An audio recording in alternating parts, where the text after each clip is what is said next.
retired crash out. I used to crash out like a maniac. Like, you'll compliment a bitch, right? And she looks you up and down for complimenting her. Like, how about I fucking punch you in your mouth? These bitches robbed us, and you know what? My fucking intuition said that she robbed us, and I was gonna kick her in her throat then and there. But you know what? They said nah. They didn't. She didn't do it. Ooh, and I wish I fucking fucked her up when I had the chance, bro, because she's lying. But we have cameras, and we gonna handle the fucking shit. Stupid bitch. My biggest pet peeve is when a plain ass bitch is staring at me and my cute ass friends and like whispering, like, bitch, yes, we look better than you this time. Hey, the bitch that's always shut the fuck up, bitch. Like, cut this ass. Like, I don't understand why bitches always running their mouth. Look at this white trash, man. Look at this white trash. Look at this white trash. Right here. White fucking trash. Oh my god, I swear to god, bro. I'm fucking getting a gun. I am getting a gun. Because I don't feel safe. And I don't feel safe anywhere anymore, bro. And if a nigga wants to fucking come at me any type of way, it is what it is. It is what it is, because I don't feel safe. I don't fucking feel safe. Funny how soon as you pull out your goddamn phone, they want to drive off and fucking act like they wasn't doing shit. Like, bitch, I got the license. I will fuck you up. Tired of letting these bitches get away with their fucking slick talk. Next bitch that say something slick, I'm gonna literally sit my phone right here. I'm gonna place it and lay it down so I can record myself beating your ass. Like, you'll compliment a bitch, right? And she looks you up and down for complimenting her. Like, how about I fucking punch you in your mouth? And the start and the culprit of that is a man, because I wanted a man so bad. I wanted a man to love me so bad. I wanted a man to see me so bad because my father didn't. So I would chase men validation so bad to the point that it made me crash out into a crazy person. It made me really crazy. It made me so mental that I got multiple notebooks trying to fix my mental health issues, and I'm here to help you and to help us get over that, because we don't deserve to be male-centered just because our father didn't love us the way that we needed it. We deserve to move on, to move with grace, move and feel safe and security in ourselves and our body and everything else about life, because we don't need to be in survival mode. We are women. We are women, and women deserve to feel safe and loved all the mother time. So if I have to use my story to help women, I will do that. So let's talk about it.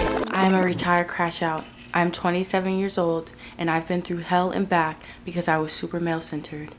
I only cared about that, and I'm being real. Sorry, mom and dad, if you ever watch this, but it's the truth.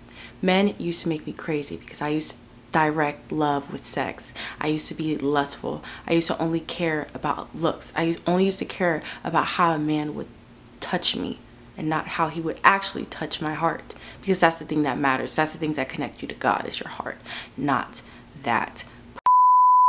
Now, before I get into my spiel, I do want to say this. I've learned a lot.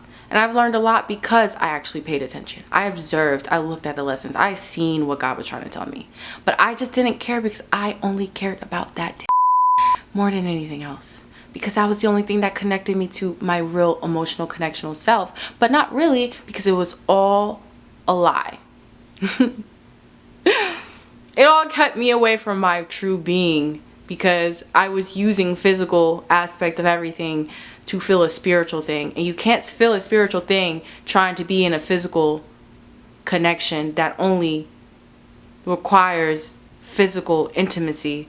There's nothing else to it. There's no emotional connection. There's no mental stimulation. And that's when I realized that I was living life wrong with everything, because everything is spiritual. Everything is within. And the only way to really understand this is by being a retired crash out. I had a high school sweetheart, and he was an actual sweetheart. He loved me genuinely, but I f***ed up because I was following lust. The perfect, most my type of man just fell in my laps. The devil fell in my laps, and I was like, I want that, and I will have that. And I did. I broke up with my boyfriend and became a very person after that. And it's because it rubbed off on me. You know, what y'all don't know is that, like, when you have sex with the devil, you become the devil too. Just wanna throw that out there. Yeah, so I got what I wanted, and it became hell after that. I became a massive bitch. I was somebody that was not recognizable. I was actually the worst version of myself in my life. But I had money, so that made up for it. Since I had money, it didn't matter how I treated people, because I get to fly all over the world and look good and buy whatever I want.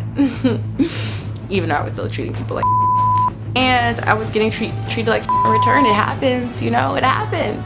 What you get, you put out. But I was in years of karma for treating him the way that I treated him, and I don't regret it, because I want to be where I am now today.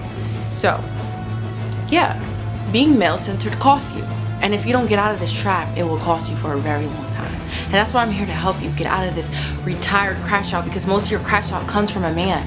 If you think about it, most of your crash out comes from a man not giving you that attention, because your father should have did that.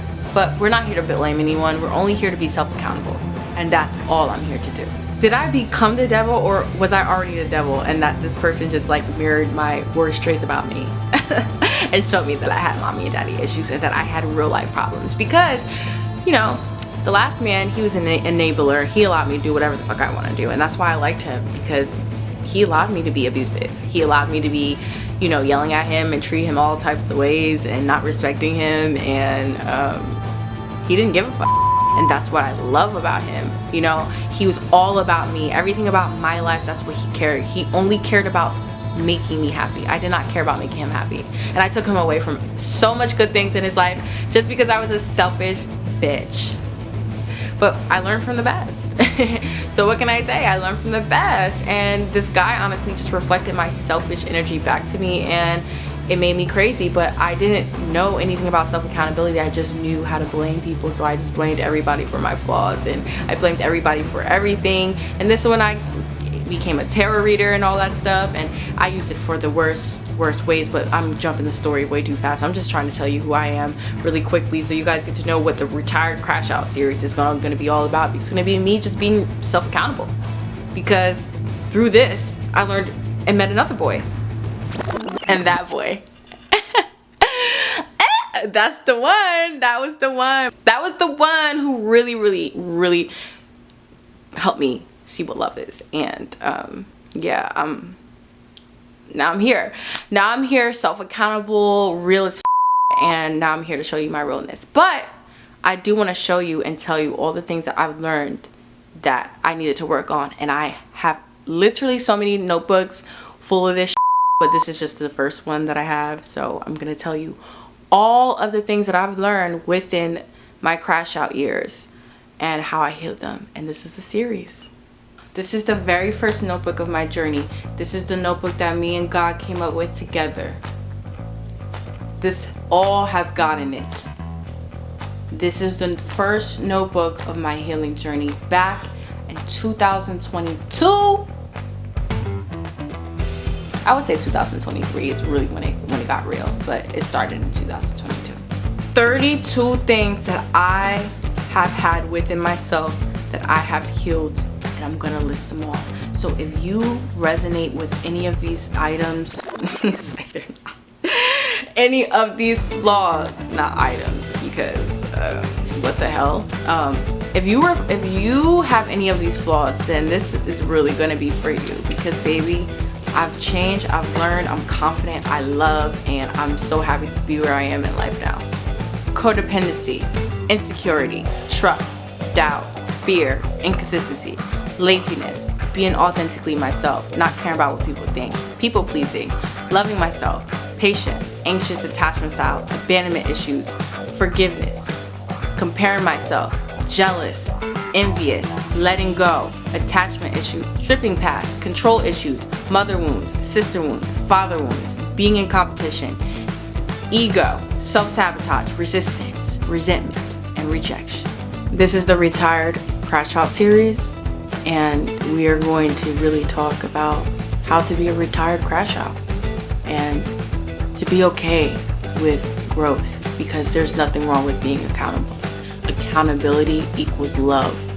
Accountability equals growth. Being real with yourself is the best thing that you can do, since everybody else has not been real with you, and it's not your fault. None of it's your fault, and you're not broken. There's nothing wrong with you, okay? You were just out of alignment. You were taught the wrong things. I ingested the wrong things. And now it's time to get back to who you really are, which is a confident, loving being that God has put you on this earth to live. Not to survive, to experience, to know, to be confident, and to grow. See you on the next episode. Like, you'll compliment a bitch, right? And she looks you up and down for complimenting her.